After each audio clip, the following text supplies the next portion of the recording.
नमस्कार दोस्तों, मैं प्रवीण मंगाड़ी और आप देख रहे हैं आपका अपना चैनल स्ट्रॉन्ग हरियाणा। आज हमारे साथ है भाई एक प्रमुख समाज सेविका संजना सातरोड जी, जो लंबे समय से समाज सेवा से जुड़ी हुई है और बरवाड़ा हल्के से विधायक की जो तैयारी कर रही है, क्योंकि इनका एक माध्यम है कि भाई राजनीति से जुड़ के समाज सेवा जो की जाए वो अच्छा है, क्योंकि जनसंपर्क है जो लोगों से लगातार बना रही। नमस्कार जी संजना। नमस्कार जी, आपको और आपके सभी दर्शकों को। आप कितने टाइम से जी राजनीति से जुड़े हैं, और राजनीति से पहले समाज सेवा की बात करेंगे जी। समाज सेवा आपने कहाँ से स्टार्ट की थी और कहाँ तक अब चल रही है? जी, राजनीति से जुड़ने की बात है तो मैं अभी राजनीति से जुड़ी नहीं हूँ। मैं हमेशा से जन सेवक रही हूँ। बचपन से अपने स्वतंत्रता सेनानियों के बारे में पढ़ा था, उन्हीं के पद चिन्हों पर चल के कि कैसे जिन्होंने आकार दिया हमारे देश को, हमारे जो स्वतंत्रता सेनानी रहे हैं, बेशक वो हमारे पहले राष्ट्रपति हों, पहले कानून मंत्री हों, उन सब ने वकालत करी थी। उन्हीं के पद चिन्हों पर चल के मैंने वकालत करी, आगे लंदन से अपनी उच्च शिक्षा प्राप्त करी।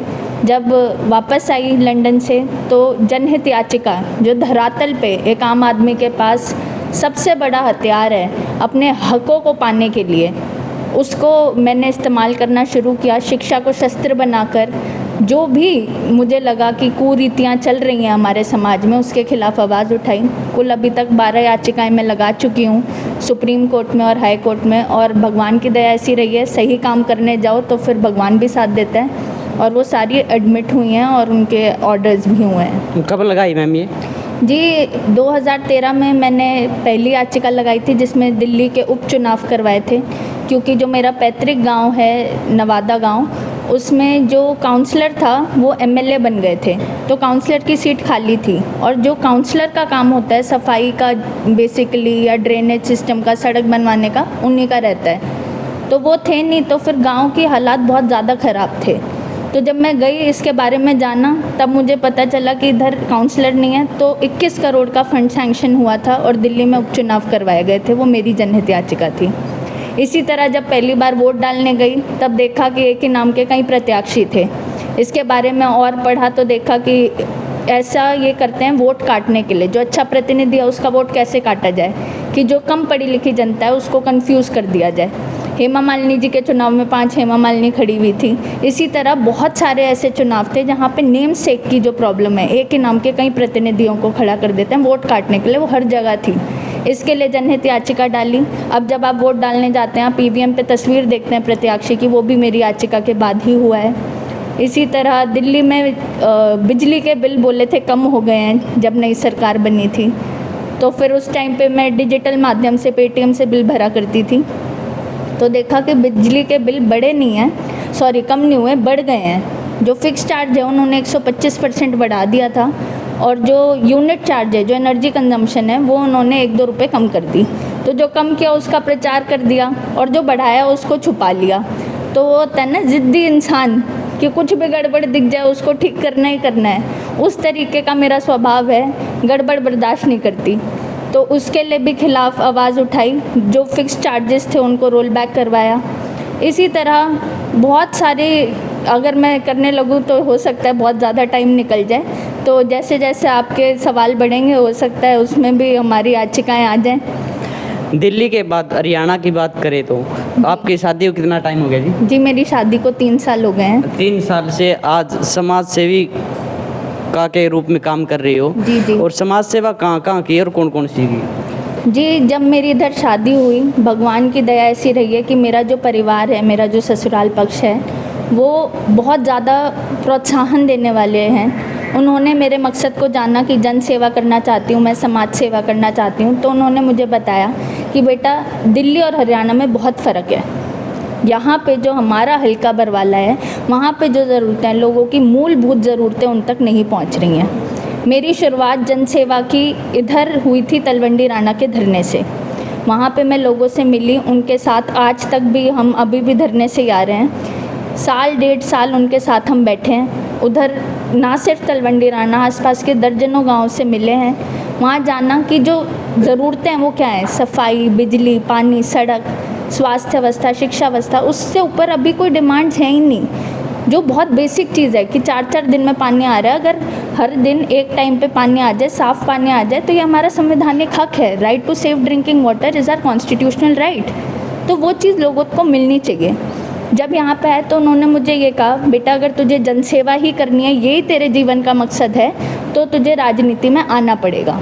तभी प्रण लिया था कि हाँ, जनहित याचिका से तो मैं काम करती हूँ, पर एक याचिका को लगाने में 2 साल लग जाते हैं। वहीं अगर मेरे पास पावर आती है, कोई पद आता है, उसके साथ के अधिकार आते हैं, जो काम 2 साल में होता है वही काम महीनों में हो सकता है। तो इसी सोच के साथ हमने ये प्रण लिया है कि इस बार जो एमएलए के चुनाव होंगे उसमें 100% खड़े होंगे। कौन सी पार्टी से जी?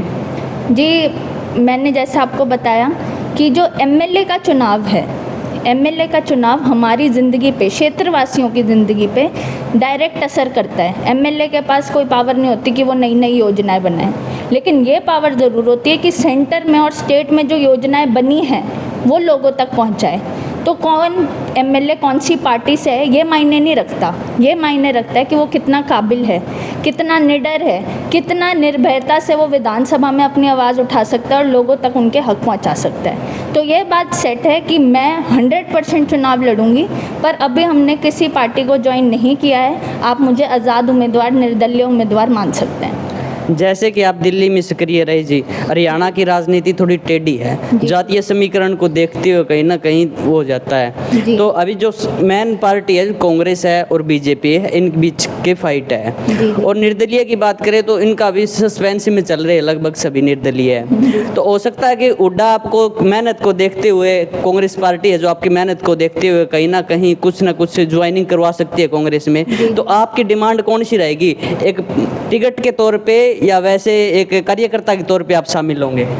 जी, मैं आपको पहले बताना चाहती हूँ कि मेरे धरातल पे जो हमने अपने क्षेत्र में जो योजनाएं अपने बल से जो हम कर सकते थे वो क्या किया है। हमने सभी अपनी माताओं बहनों को सालासर के निःशुल्क दर्शन करवाए हैं। साथ ही अब वो हमने बुज़ुर्गों के लिए और युवा साथियों के लिए भी खोल दिया। अब तक 100 से ऊपर हमारी ट्रिप्स हो चुकी हैं सालासर में, जिसमें आना जाना, खाना पीना सब हमारी सेवा होती है। उसके अलावा पूरे हलके में हमने टोटल 57 कनेक्शन दिए हैं वाईफाई के, जो कि निःशुल्क सेवा पिछले 7 महीने से चल रही है। ये संजना सातरोड शिक्षा चौपाल मुहिम में हमने दिया था। अब आने वाले समय में पर्यावरण को बचाने के लिए हम 10,000 पेड़ पौधे लगाने वाले हैं। उसी तरह हम निःशुल्क आई कैंप्स लगवाते हैं, जिसमें निःशुल्क आँखों की जाँच होती है और निःशुल्क ही आँखों के ऑपरेशन होते हैं। तो ये जो सारी योजनाएं हैं, ये मैं उस हिसाब से करती हूँ कि अभी क्या ज़रूरत है और कैसे मैं समानता से सारे गाँव में वो दे सकती हूँ। ये नहीं है कि एक गांव को मैं वृंदावन ले गई, एक को सालासर। अगर मैं सालासर लेकर जा रही हूँ तो सबको लेके जा रही हूँ। कितने टूर हो लिए जी? जी 100 से ऊपर हो लिया। हमारी बस निरंतर चल रही है, लगातार? हाँ जी बिल्कुल, लगातार हर दिन, कोई सैटरडे संडे कोई छुट्टी नहीं। हाँ, अगर कभी बस को मेंटेनेंस की ज़रूरत होती है तब ज़रूर छुट्टी होती है। तो इसी तरह अगर जो हमारी रणनीति है, जो हमने गांव-गांव जाके लोगों से सुख दुख उनके सुने हैं, जो उनकी समस्याएं हैं वो लिख रखी हैं, उनके समाधान निकाल रखे हैं, अगर कोई पार्टी वो सुनने के लिए तैयार है, अगर हमारी जो आइडियोलॉजी है, हमारी जो सोच है अपने बरवाला हल्के को एक मॉडल विधानसभा क्षेत्र बनाने की, तो हम ज़रूर उनके साथ जुड़ेंगे। ये नहीं है कि मेरे में किसी बात की अकड़ है या कुछ है कि मैं अकेली लड़ना चाहती हूँ, नहीं। मैं चाहती हूँ कि जो मेरी सोच है मेरे बरवाला हल्के को लेके वो आगे बढ़ाई जाए। जनता का कैसा रिस्पांस मिल रहा है जी? क्योंकि आप मतलब अकेले फील्ड में उतर रहे हो, कोई पार्टी की सपोर्ट नहीं है, कोई और सीनियर नेता आपके साथ नहीं है, आप लगातार जो निरंतर अकेले चल रहे हो, उसमें थोड़ा परेशानी भी होती है। और लोगों का रिस्पांस कैसा है जी उसमें? कहीं नेगेटिव भी होता है, कहीं पॉजिटिव भी होता है? जी, मेरा मकसद राजनीति कभी नहीं था और ना ही कभी होगा। मेरा मकसद जनसेवा है। जनसेवा की पहली सीढ़ी राजनीति है। जैसा कि आपने बताया कि राजनीति में जुड़ाव भी होता है, विरोध भी होता है, लेकिन मेरे साथ क्या है कि मैं राजनीति करने तो उतरी नहीं हूँ, मैं जनसेवा करने उतरी हूँ। तो मेरे साथ सभी पार्टी के लोग जुड़े हुए हैं। ये नहीं है कि ये फलाना कांग्रेस का है तो ये विरोध कर रहा है, ये बीजेपी का ये विरोध कर रहा है। सब लोग मुझसे दिल से जुड़े हुए हैं, क्योंकि वो उनको पता चल रहा है कि मेरा मकसद क्या है। और ये नहीं है कि ये बात ज़रूर है कि अगर किसी पार्टी से आए तो उनके कार्यकर्ता होते हैं, उनका वोट बैंक होता है, उनको पहले से एक पुश मिलता है। वहीं अगर हम निर्दलीय खड़े होते हैं या स्क्रैच से स्टार्ट करते हैं तो हमें ज़ीरो से शुरू करना होता है। मैं मेहनत करने के लिए तैयार हूँ, मैं संघर्ष करने के लिए तैयार हूँ, और ये चीज़ जो मेरी बरवाला क्षेत्र की जनता है वो समझ रही है। वो मैंने उनको अपना परिवार माना है। और जैसे आप कास्टिज़्म के बारे में बात कर रहे थे, मैं इस चीज़ में विश्वास नहीं रखती। मेरा मानना ये है, जो भी भारत का देशवासी है, जो भी भारत का नागरिक है, जिसकी रगों में लाल खून बह रहा है, वो मेरा भाई बंद है। हम डिसाइड करके नहीं आते कि हम कौन सी माँ के कोख से निकलेंगे। कहीं ना कहीं आप दिल्ली से हो जी, अच्छे घराने से हो, जी। और जो गर्मी है जी, अभी अभी जो 48 डिग्री का टेम्परेचर है लगातार, जी, जी, जी। पसीना भी आ रहा होगा, बिल्कुल। परेशानी तो बहुत हो रही है जी। जी बिल्कुल नहीं। अगर कोई चीज़ पसंद हो और आप वही चीज़ कर रहे हो तो अपने आप बाबा सिलक कर देते हैं। ठंडक हो जाती है। बिल्कुल जी, बिल्कुल। अभी कौन से गांव का दौरा किया जी आज? हम मिरका गांव जा चुके हैं, ढांसू जा चुके हैं, बादोपट्टी जा चुके हैं, तलवंडी राना जा चुके हैं अभी तक, और शाम को हमें डाबड़ा जाना है। तो हर रोज़ हमारे कम से कम 16 से 18 घंटे हमारे क्षेत्र में ही लगते हैं। जैसे कि आप एमएलए विधायक बन जाते हो जी, जी, जी। सबसे पहले आपके कौन से मुद्दे होंगे जो आप पूरा करोगे इस बरवाड़ा हल्के के? जी, तो ये भी जो सवाल है ये मुझसे काफ़ी बार पूछा जाता है। तो मैं ये कहना चाहूँगी कि कोई भी स्पेसिफिक ऐसी चीज़ नहीं है कि चलो मैं शिक्षा के क्षेत्र में ही काम करूँगी या पानी बिजली के क्षेत्रों में ही काम करूँगी। हर एक विभाग अलग है। पानी का विभाग अलग है, बिजली का विभाग अलग है, शिक्षा का विभाग अलग है।